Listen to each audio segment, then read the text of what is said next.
Vous avez déjà vécu des situations pour lesquelles vous avez prié, vous avez jeûné, vous vous êtes appuyé sur Dieu, sur sa parole, sur ses promesses. Vous avez visualisé la situation. Mais hélas, la solution escomptée n'a pas été au rendez-vous. Et vous vous êtes senti découragé, déçu, trahi par Dieu. Oui, oui, oui, trahi par Dieu. Mais comme un bon chrétien, vous avez mis un masque. Vous avez décidé d'avancer. Mais vous savez au fond de vous que vous avez perdu la foi. Mais vous continuez à travailler pour le Seigneur, mais sans la foi. Vous prêchez sans la foi. Vous chantez sans la foi. Dans les situations difficiles, vous vous appuyez sur vous-même. Aujourd'hui, vous l'aurez bien compris, on va parler sur le thème de la foi. Jésus nous dit, si vous l'avez en petite quantité, comme une graine de senevé, vous êtes capable de soulever des montagnes. Mais vous, vous avez l'impression que vous en avez une grande foi, mais qui ne soulève pas grand-chose. Bienvenue à vous sur Foi 21.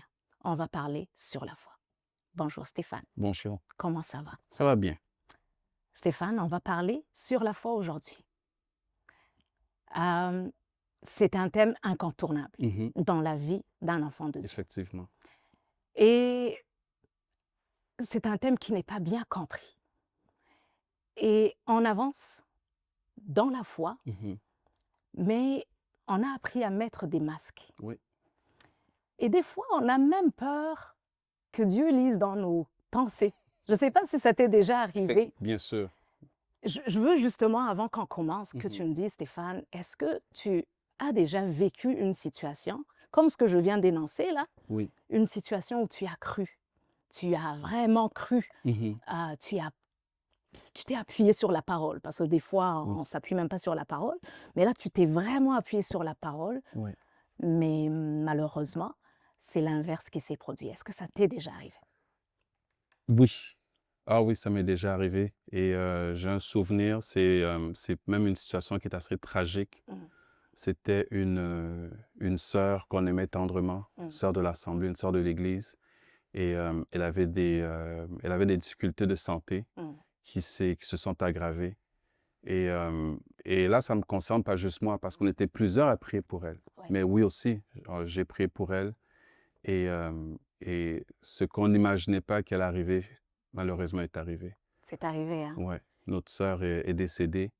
Et là, oui, tu te remets en question. N'est-ce pas? Oui, bien sûr, bien sûr. Vraiment. Oui. Et c'est pour ça que je pense que ce thème, il interpelle tout le monde. Je pense que tout le monde y est passé à un moment donné, Ouais. parce qu'autrement, ce serait, je ne sais pas, ce serait comme Élie qui prie, puis le feu descend du ciel. C'est pas ça. Dans la vraie vie, on prie, puis oui, on a des miracles des fois, mais d'autres fois, pas du tout. Pas du tout.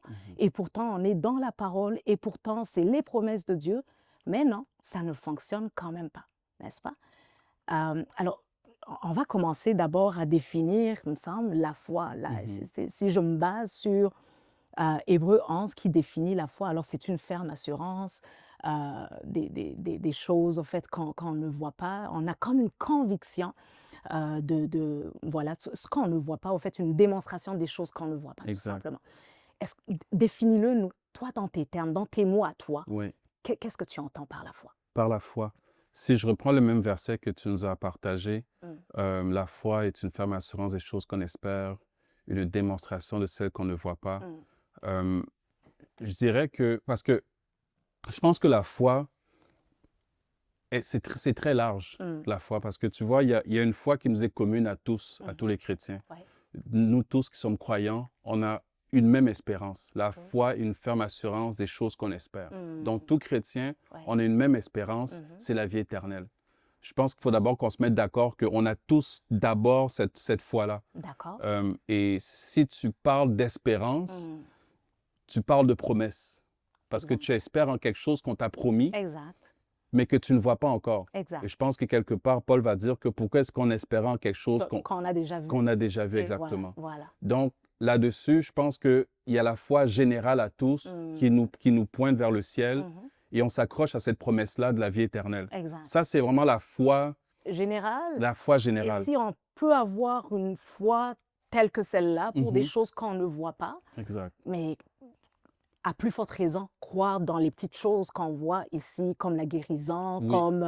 comme des promotions, Mhm. voilà, comme toutes les bénédictions tout simplement terrestres.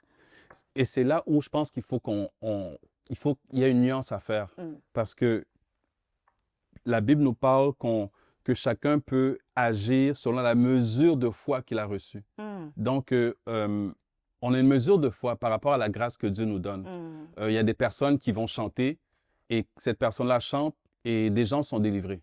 Yes. Et cette personne-là, elle a reçu cette mesure de foi-là. Mm. Même si toi, tu crois à ça, que chanter peut délivrer des gens, tu peux le faire et ça ne produira pas le résultat d'une autre personne qui a cette grâce-là.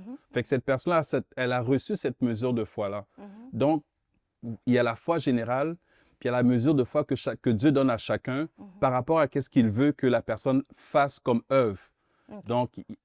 Mais c'est là où il peut y avoir des différences. Donc, Ok. c'est pas toujours nécessairement un manque de foi, Mm. c'est peut-être juste une mesure de foi que Dieu ne t'a pas donnée peut-être pour une tâche particulière, une œuvre particulière. Mais ça, j'entends quand on est dans un ministère, quand on est dans le service. Bien sûr. Alors, il y a une mesure de foi qui suit ton ministère, tout simplement. Exactement, oui. Mais la foi commune, globale à tout le monde, à tous les chrétiens, Oui, ben, c'est la vie éternelle. bien sûr. D'ailleurs, le salut qu'on reçoit par la foi. Exact. Mais après, une fois qu'on est dans le service, Mhm. ben, la mesure de foi est donnée à chacun. Voilà. Est-ce que ça grandit, cette foi? Oui, Ça grandit? elle doit grandir. Oui. On est appelé à faire grandir notre foi. Mm. La foi, c'est comme un muscle, la foi. Mm. Plus tu l'exerces, plus elle grandit. Mm. Il y a beaucoup d'autres exercices, Ouais. démonstrations de foi Ouais. qu'on peut pratiquer dans notre marche chrétienne, que je crois aussi qui sont communes à tous, comme prier pour un malade, prophétiser.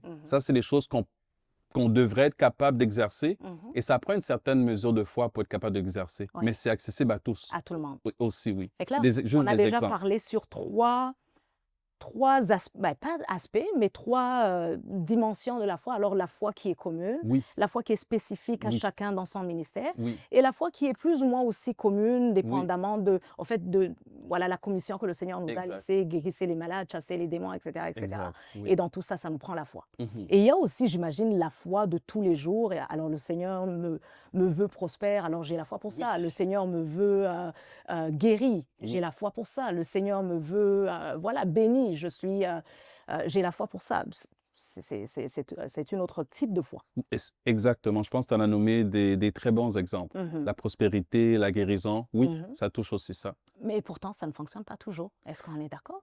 Effectivement, et ça ne fonctionne pas toujours. Alors, est-ce qu'il y a des catégories? Alors, pour la foi, la foi commune, globale, pour tout le monde, pour le salut, une fois qu'on a cru Oui. en Jésus, Oui, ça c'est acté, c'est signé, on a la vie éternelle. oui. Ça, c'est mis dans la poche. Il y a aussi la foi dans le ministère. Mhm. Prenons, tu es appelé à, je ne sais pas moi, le Seigneur t'a appelé justement à guérir les malades. Mhm. C'est ton don. Mhm. Alors, il y a une mesure de foi qui t'accompagne. Oui, Éventuellement, dans ton ministère, on va voir de façon tangible les gens être guéris. oui. Ça va être, voilà, c'est un Ça va faire ministère partie de l'œuvre de ton ministère. Voilà. Oui, Puis par la suite, tu demandes quelque chose à Dieu. Puis ça, c'est notre vie de tous les jours, nous les chrétiens. On demande des choses à Dieu. oui, Et ça, on s'appuie sur la foi. oui. On s'appuie sur la parole. Et ça, on dirait que ben, ça passe des fois, Mhm. puis ça ne passe pas. Ouais. Qu'est-ce qui fait que ça passe des fois, puis ça ne passe pas, alors que c'est la même mesure de foi? D'accord. C'est pas toujours la même chose pour tout le monde. Et il faut aussi comprendre que Dieu a des plans différents pour chaque personne. Je pense que la sagesse qu'on doit avoir avec le temps, alors qu'on avance avec le Seigneur, c'est être capable de discerner sa volonté pour nous. Parfois, il y a des choses qu'on désire. Parfois, il y a des choses que la Bible dit que Dieu donne et que nous voulons, mais que Dieu n'a pas nécessairement prévu pour nous. Et c'est là où il faut qu'on fasse parfois la part des choses. Un exemple banal, mais en même temps qui illustre bien ce dont je parle. Dans une famille, parce que nous sommes une famille, nous sommes dans la maison de Dieu. Ça, c'est de manière macro. Ramenons-le micro, une famille, Ouais. où ce que je suis le père, je suis peut-être la maman, et nous avons des enfants. Tu vois que ces parents-là veulent quelque chose pour leurs enfants, Exact. de manière générale. Exact. Mais ils ne donneront pas à tous leurs enfants nécessairement la même chose, Qui ont même besoin. si, Ouais. même si tel veut la même chose que l'autre. les parents donnent à chacun selon leur volonté. Maturité, la Exactement. volonté, Donc, etc. Ouais. et c'est là où ce que des différences viennent. Et c'est pas toujours ça, mais parfois, c'est simplement que nous désirons des choses que oui, papa donne, Ouais. mais qui n'a pas prévu te donner. Il a peut-être prévu te donner autre chose. Et c'est là où ce que parfois il faut le discernement. Être dans sa présence nous permet de comprendre qu'est-ce que Dieu veut pour nous personnellement, particulièrement, et ne pas nécessairement désirer qu'est-ce que notre prochain a. Fait que c'est peut-être pour ça que des fois on prie pour quelque chose et on n'a pas, mais on ne réalise pas qu'on avait peut-être Est-ce que ça implique que, autre chose. quelque part, parce que là, tu viens d'apporter quand même de la lumière sur une chose, c'est que c'est comme l'exemple de papa et maman qui peuvent refuser à un enfant, mais laisse le donner à l'autre dépendamment de sa maturité, Exactement. sa façon de, voilà, de gérer la chose, au fait, qu'on Bien sûr. lui octroie. Est-ce que ça veut dire que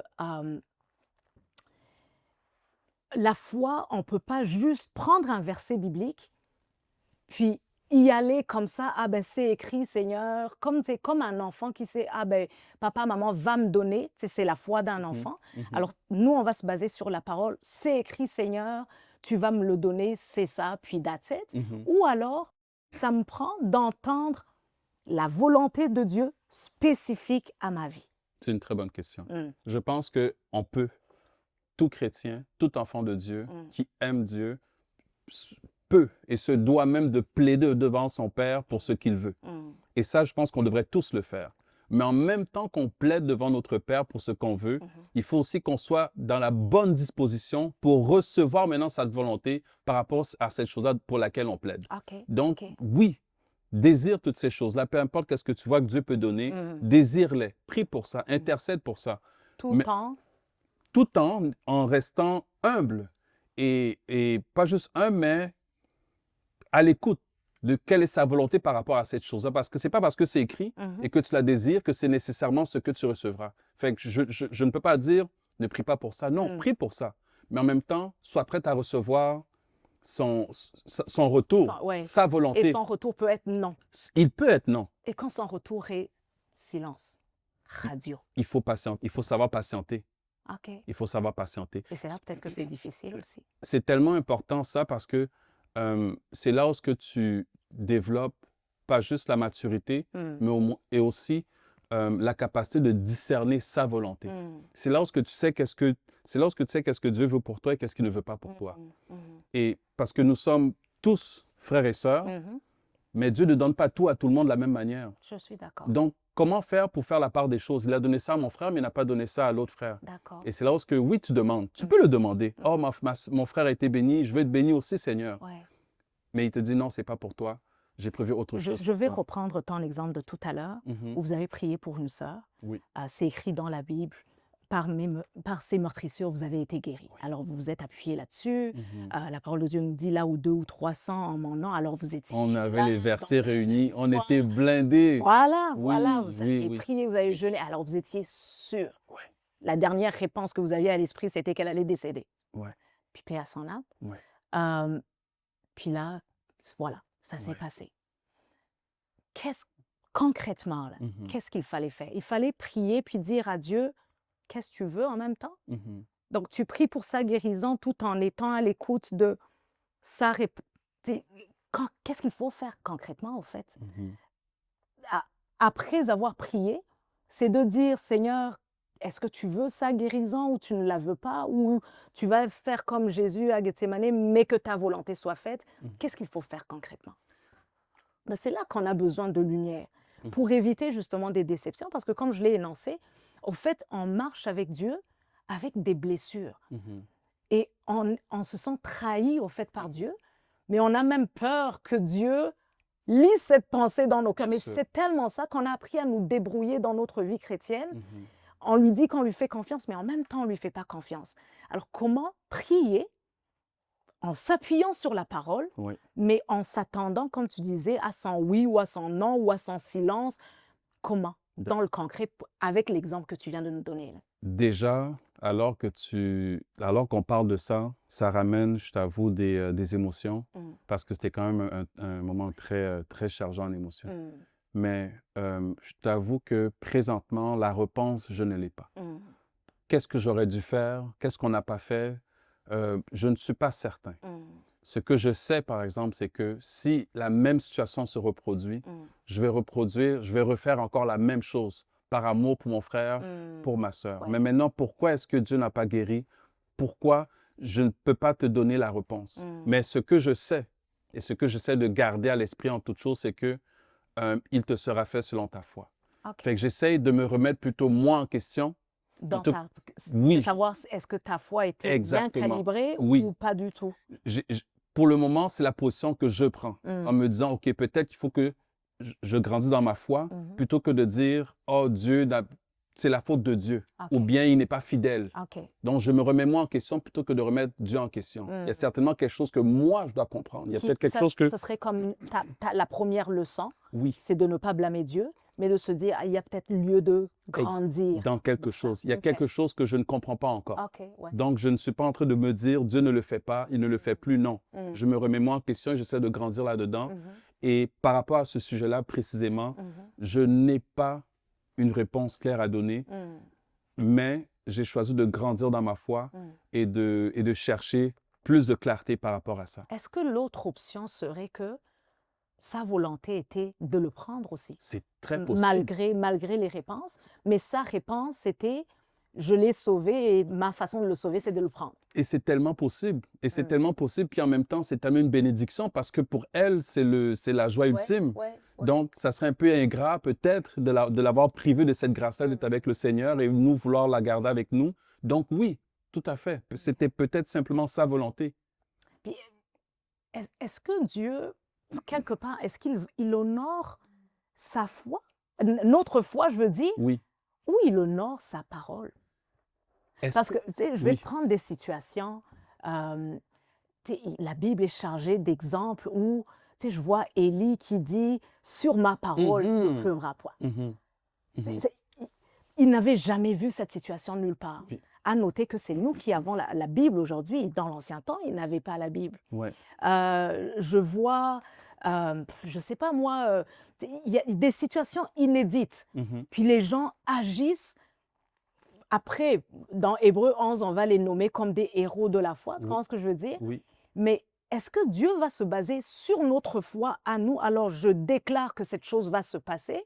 Et Dieu, tellement ému. D'ailleurs, il y a la femme qui avait une perte de sang pendant longtemps. Oui. Il touche Jésus. Oui. Jésus dit, mais c'est pas possible. Il y a quelqu'un ici qui a une foi extraordinaire. Exact. Tu vois? Alors ça, c'était parfois...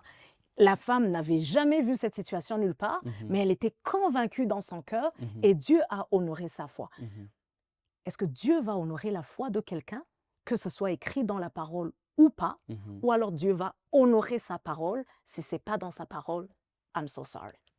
Très bonne question. J'aimerais prendre l'exemple de deux exemples. Je vais prendre l'exemple de Moïse, puis je vais aussi prendre l'exemple d'Abraham. Je vais d'abord répondre à la question. Et je cherchais un passage, mais je ne crois pas que je vais le trouver rapidement. Fait que je vais juste le quote. Quelque part, Paul dit, mais qui a connu la pensée de Dieu pour l'enseigner? Mais il va dire après, mais nous avons la pensée de Christ. Fait que tu vois que si j'ai la pensée de Dieu, je suis capable de prier par rapport à sa volonté. Donc, je sais qu'est-ce que Dieu désire. Je sais quel est son désir, quelle est la pensée de Dieu. Parce que l'Esprit de Dieu te communique la pensée de Dieu. Exact. Donc, tu vois que Moïse avait côtoyé Dieu assez longtemps pour comprendre son désir, sa pensée. De manière à ce que quand Dieu a dit « je vais rayer ce peuple de la carte », Moïse a pu s'opposer à Dieu et à dire « non, à Dieu, tu ne feras pas ça ». Tu vois, donc, Moïse captait la volonté de Dieu. Il avait tellement bien sa pensée qu'il a pu même s'opposer à sa parole.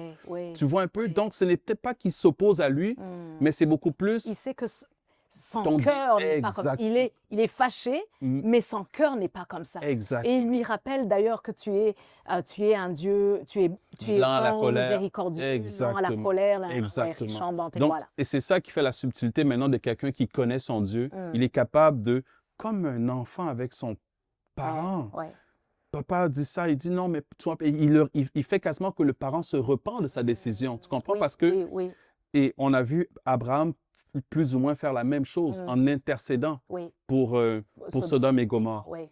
Et l'exemple que tu as donné de la femme avec la paire de seins est un très bel exemple. Il y a même cette femme, cette veuve, je crois. Est-ce qu'elle est veuve? Mais en tout cas, c'est une femme qui était syro-phénicienne, Ouais. qui vient et elle demande que son enfant soit guéri.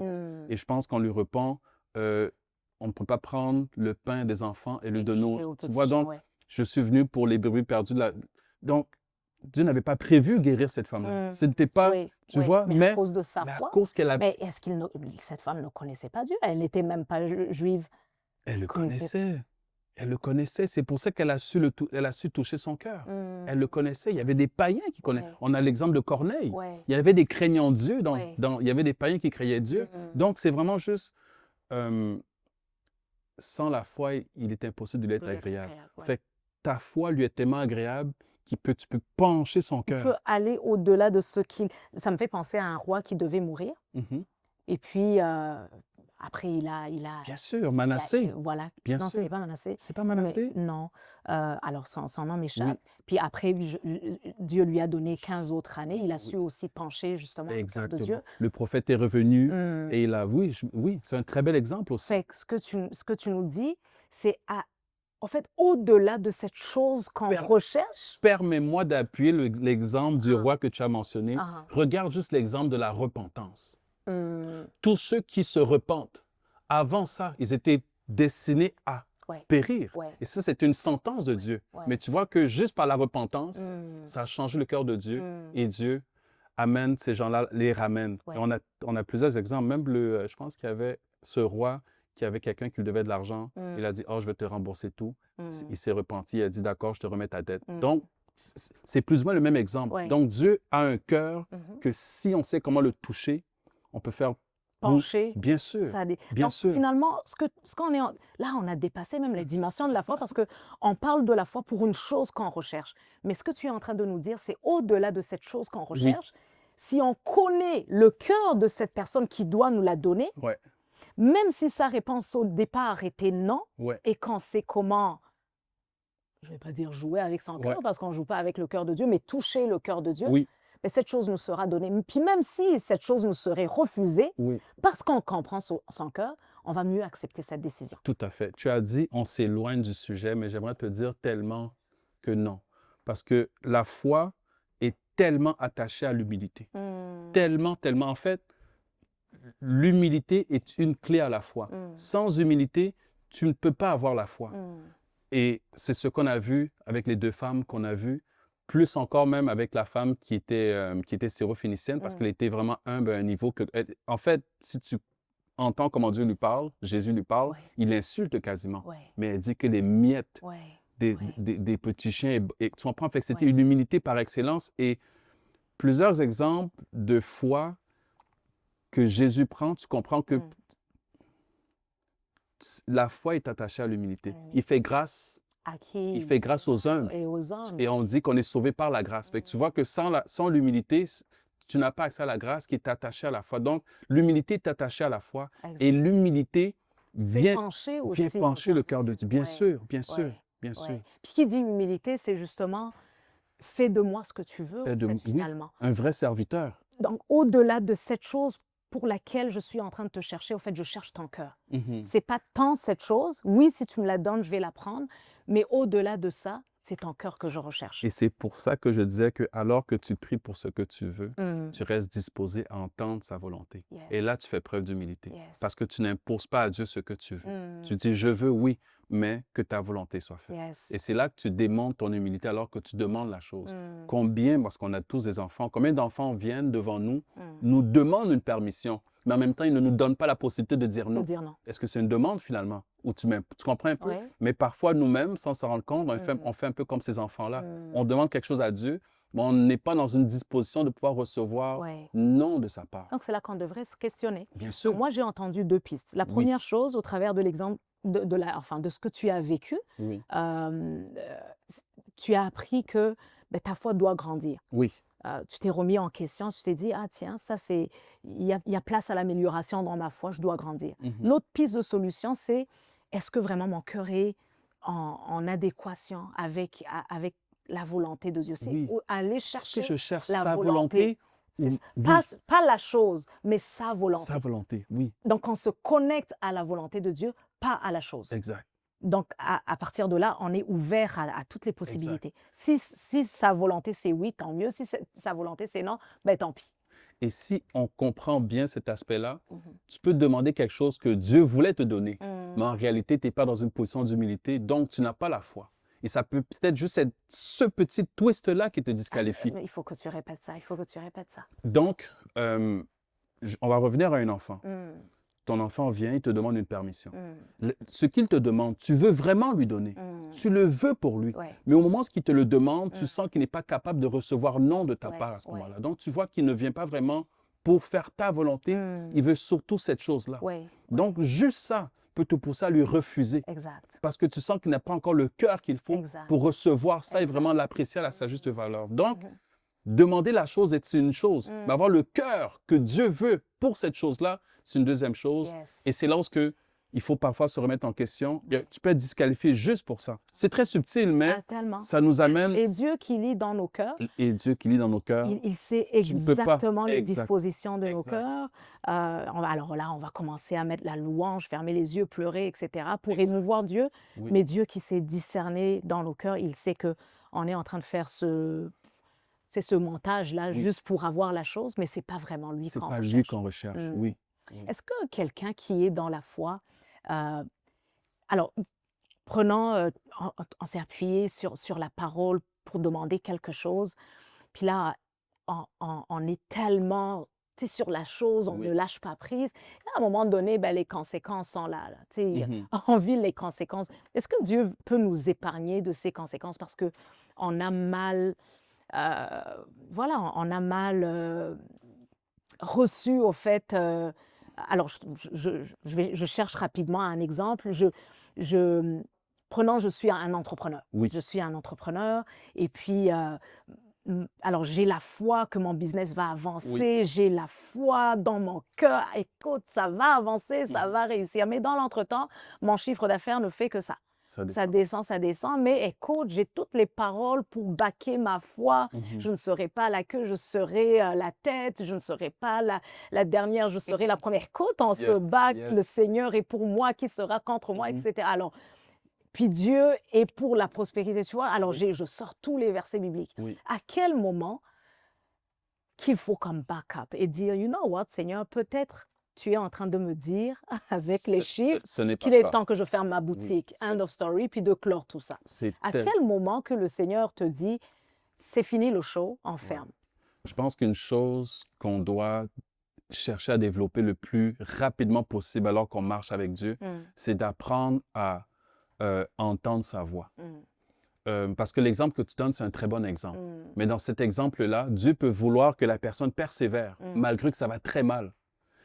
Ou Dieu peut vouloir, dans une même situation, que la personne se désiste parce que ce n'est pas là qu'il le veut. Parce que Ok. peut-être le timing n'est pas bon, peu importe. mhm. Donc, mais il faut que tu sois capable de dire, OK, je vis une situation qui est X, Ouais, être capable d'aller devant lui, puis dire, Seigneur, par rapport à cette situation, qu'est-ce qui en est? ouais, Être capable d'entendre sa volonté pour ça. Et ça, c'est quelque chose qu'on doit développer. ouais. Parce que c'est jamais blanc ou noir avec Ouais, le Seigneur. ouais. C'est jamais blanc ou noir. Mm,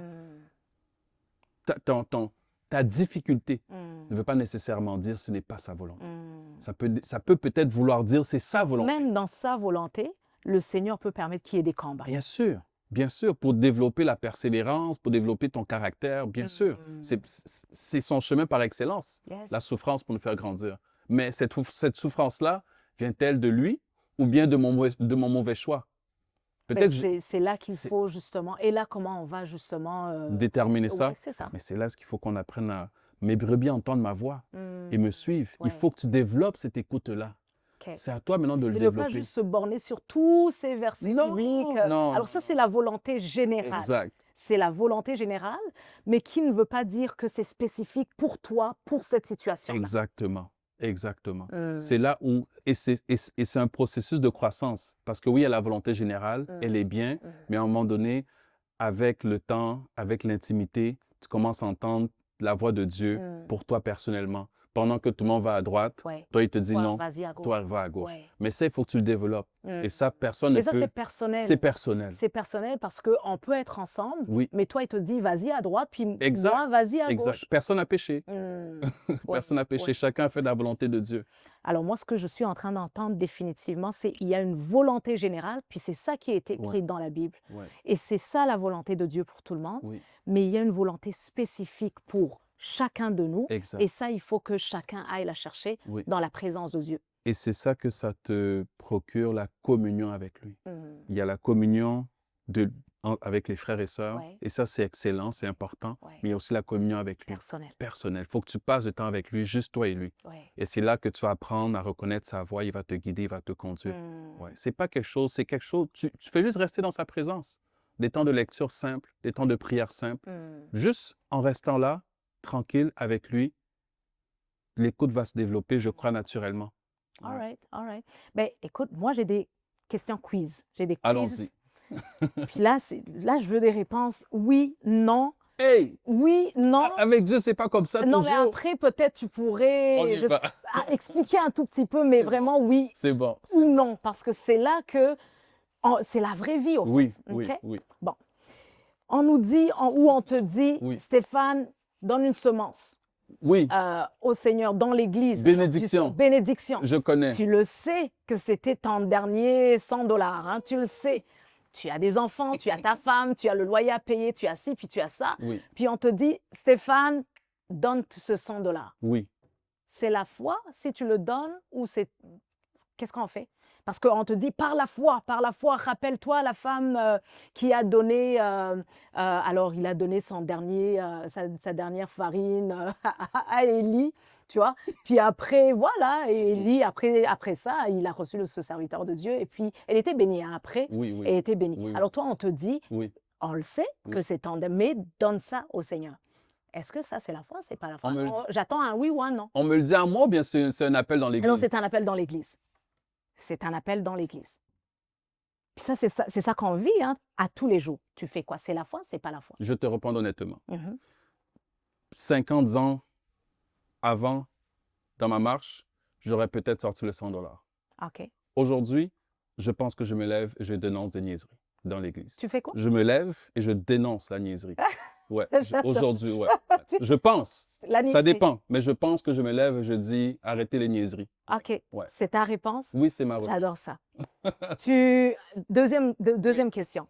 Ton enfant tombe malade. Est-ce que j'explique pourquoi je dis arrêter les niaiseries? Ben, vas-y. Mais une petite explication, là. Vas-y. Je pense qu'en tant que prédicateur, il faut qu'on soit sensible à la faiblesse des uns et des autres. Hmm. Il y a des gens qui sont dans le besoin et parce qu'ils sont dans le besoin, ils risquent de faire des actions qui ne sont pas calculées parce qu'ils vivent vraiment une situation très difficile. Donc, il y a cette personne qui espère en Dieu par rapport à quelque chose, mais Dieu ne lui a peut-être pas dit sème. Dieu a peut-être dit garde ton argent parce qu'il faut que tu fasses quelque chose avec. Mais parce que quelqu'un a parlé en qui on croit et nous, on manque de discernement, il faut qu'on soit sensible à ça. Ça marche. Deuxième question. Ouais. Tu as quelqu'un de la famille qui est malade. Oui. On a prié pour la personne. Est-ce que la personne, si elle refuse d'aller à l'hôpital parce qu'elle a la foi, est-ce que c'est la foi ou c'est la niaiserie? Ça peut certainement être la foi. La foi? Oui, ça peut certainement être la foi, oui. Donc la personne, elle est malade. C'est pas un mal de tête, c'est un cancer. Je te prends un cas extrême. Ouais. Elle refuse d'aller à l'hôpital parce qu'on a prié pour elle. C'est la foi ou c'est la niaiserie? Tout dépendamment de la personne, de sa marche. Si je connais la personne, je pense qu'on est capable d'évaluer cette personne-là à un témoignage de foi ou elle a un témoignage de personne qui n'est pas mature. Mais ça peut certainement être la foi. Et je pense que si j'ai devant moi quelqu'un qui est mature dans la foi, je vais laisser la personne marcher par la foi. OK. Ouais. Donc, va même pas consulter, vas-y pas voir où est-ce que tu es rendu, faire un check-up. Fais pas ça. On a prié, c'est bon, you go to go. Ce que j'essaie de dire, c'est que je suis prêt à aller jusqu'à là. Je suis prêt à accepter le choix de quelqu'un que je reconnais ayant la foi. Je suis prêt à accepter sa démarche. C'est bon. Oui. Troisième question. J'ai une fille, elle est vraiment amoureuse. Et puis, alors son prétendant Oui. est toxique. Oui. Mais la fille, elle est je vais la changer, je vais prier pour lui, ça va bien aller, etc. C'est la fois où on est dans les niaiseries. J'ai prié, Dieu m'a dit que c'est mon homme. C'est très souvent des niaiseries. Je C'est ne dis une pas que niaiserie. Dieu n'est pas capable, mais mon expérience, c'est très souvent des niaiseries. OK, Ouais, OK. ouais, ouais. 4e question. D'accord. J'ai un test, je suis étudiant, Mhm. j'ai un test, Oui, mais en même temps, il y a un temps de prière à l'église. oui, J'ai un test demain matin, oui, mais il y a un temps de prière à l'église. oui. Donc, moi, pour honorer Dieu, je m'en vais à l'église pour Mhm. prier. Est-ce que je suis dans la foi ou je suis dans la niaiserie? Je vais prier en croyant que parce que je fais la volonté de Dieu, il va me donner l'intelligence pour l'examen sans que Exact. j'étudie. C'est ça. C'est de la niaiserie. On est dans la On niaiserie. est dans la niaiserie. OK. La Bible me dit, euh, il y a une parole que j'aime beaucoup, médite ce livre de la loi nuit et jour, alors tu prospéreras dans toutes tes entreprises. OK. Et quand je lis ce verset, je réalise que tu ne peux pas réussir dans, peu importe, c'est peut-être ton cours de mathématiques et cette entreprise, si tu n'as pas médité. Dieu va prendre quoi pour t'éclairer? Ah. Si tu n'as pas la Bible dit qu'il va nous rappeler Il les peut choses. t'inspirer. Oui, Il peut t'inspirer. oui, mais il y a rien comme base pour qu'il puisse t'inspirer. Pour inspirer, il faut déjà quelque chose qui a été reçu. Ouais. Donc, les disciples se souvenaient que Jésus leur avait dit. Ouais. Donc, ils ont d'abord... Entendu. Exactement. Fait qu'il faut que tu donnes quelque chose à Dieu avec quoi travailler. Sinon... ouais. Dernière question dans le quiz. Je te vois avec une belle voiture. Mhm. On ne se connaît pas, toi et moi. Je touche ta voiture. Je Mhm. la réclame, Seigneur. Elle est à moi, in Jesus' name, parce que les richesses des nations doivent venir chez nous. Mhm. Nous, les enfants de Dieu, on est dans la foi, on est dans la niaiserie. Donc, tu me vois, c'est moi le païen et C'est- tu veux réclamer ma chose à C'est ça, moi. parce que la parole de Dieu nous dit Oui. que les richesses des païens, ça nous appartient. Mhm. On est dans la foi, on est dans la niaiserie. Je pense qu'il faut ajuster notre compréhension de cette parole-là de Dieu. Malgré qu'elle est biblique, mais je pense que parfois, on tombe dans la convoitise. Ça, c'est la convoitise. Oui, je crois C'est qu'on plus est... que la niaiserie. Oui, oui, oui, ça c'est la convoitise, oui. Ah, et pourtant, tu vois, c'est toutes des situations qu'on Oui, vit. ça On en existe. rit, hein? Oui, On en rit, mais c'est triste. C'est Oui, triste parce oui. que on va confondre la foi. Puis après, toutes ces choses, tous ces cas qu'on vient de donner, hein, Oui, on va les vivre. Puis ces cas-là ont des versets bibliques sur lesquels oui, on peut vraiment s'appuyer. oui. Mais c'est parce que finalement, on ne comprend même pas le cœur de Dieu, Mhm.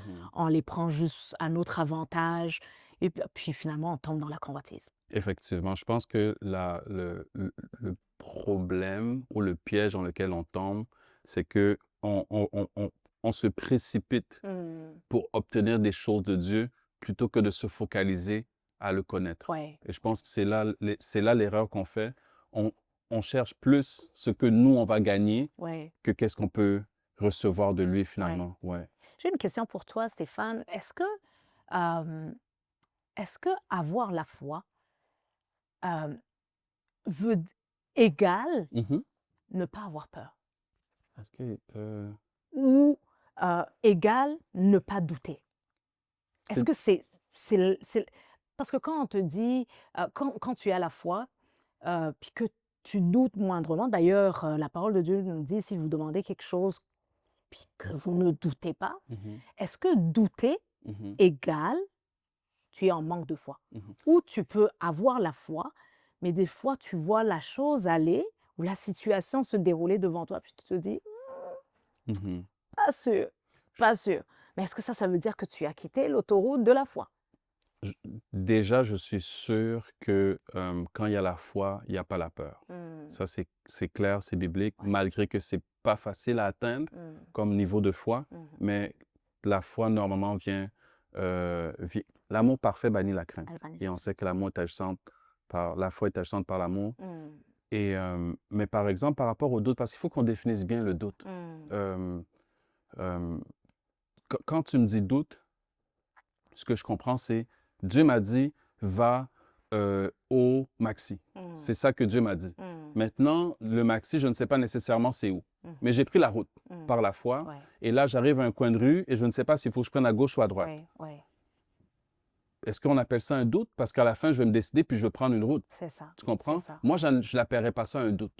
fait qu'une remise en question ne veut pas dire manque de foi. Non, Dieu t'a dit va quelque part, mais tu ne sais pas nécessairement si c'est par là, il faut que tu passes ou c'est par là, il faut que tu C'est passes. ça. Tu prends un choix Ouais. parce que tu as confiance en lui, Ouais, ouais. mais ce n'est pas un manque de foi. Hmm. C'est vraiment juste, tu lui fais confiance en fait, parce que tu continues le chemin malgré que tu ne connais pas, tu fais confiance qu'il va te conduire à la destination. Exact. Et c'est là où j'aime cette parole qui dit, toute chose concourt. Au bien de ceux qui aiment le Seigneur. Exactement. Donc, c'est pas, c'est là où il faut faire la petite nuance. Ok. Je n'ai pas manqué de foi, juste que je ne suis juste pas certain si c'est par là que Dieu m'attend ou c'est par là, mais c'est lui que je poursuis. Exact. Et je sais que même si c'est pas le bon chemin qui est là, il va Si s'organiser. même que tu prenais ce chemin ou ce mauvais chemin, Mhm. il va s'organiser Il va pour te ramener. Exactement. Ou alors tu peux dire, ben, j'avais la foi, parce que quelqu'un qui n'a pas la foi ne va même pas se lever de chez lui. Tu as tout compris. Fait que si tu vois que tu étais dans ce chemin, mais que Exact. tu t'es trompé, tu peux faire Ouais. tu sais, voilà, tu changes de direction. Exact. Et on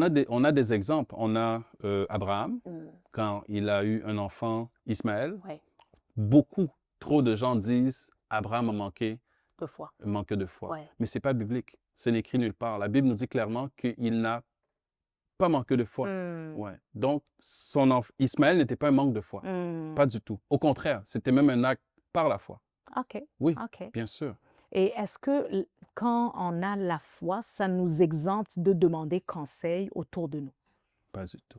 Non? Non. On peut Oui. prendre conseil des personnes Toujours, autour toujours. de nous. Oui, oui, bien sûr. Bien sûr. C'est de l'humilité. Ouais. Ouais, maintenant, Ouais. bon, il faut savoir à qui demander À qui conseil. demander. Exactement. Ouais. Mais oui, les conseils sont très importants. All right, all right. Je pense qu'on va terminer, Stéphane. D'accord.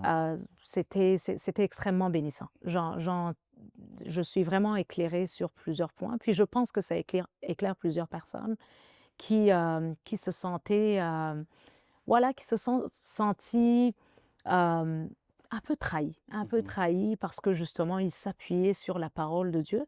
Mais je pense aujourd'hui, au-delà de s'appuyer sur la parole de Dieu, parce qu'on a compris que cette parole, c'est vraiment une volonté large pour Oui. tout le monde, Ouais. mais ils ne cherchaient pas la volonté de Dieu pour leur vie personnelle ou pour Oui. la situation pour laquelle ils priaient. Ouais. Donc, à partir de là, quand ce qu'ils priaient pour n'est pas venu, ben, tu sais, ils l'ont accepté, parce que des fois, avec Dieu, on n'a comme pas le choix. Ouais. Ils ont accepté, mais ils ont gardé comme voilà, un goût amer. Mais ils peuvent même pas se l'avouer. Puis on va continuer notre marche avec le Seigneur. Alors, qu'est-ce que tu pourrais dire à cette personne? Tu peux regarder ta caméra, puis tu vas parler à cette personne qui était coincée dans cette situation, qui avance, mais qui sait que vraiment, c'est dans les situations difficiles, tu sais, il doit se débrouiller. Il a l'impression que, oh Seigneur, tu sais, je vais me débrouiller. Qu'est-ce que tu peux lui dire? Qui se sent fragilisé, qui se sent découragé, déçu un peu dans sa foi, qu'est-ce que tu peux lui dire? Déjà, j'aimerais beaucoup te rassurer, mon frère, ma sœur, parce que ta fragilité, ta faiblesse, Jésus est justement venu pour ça.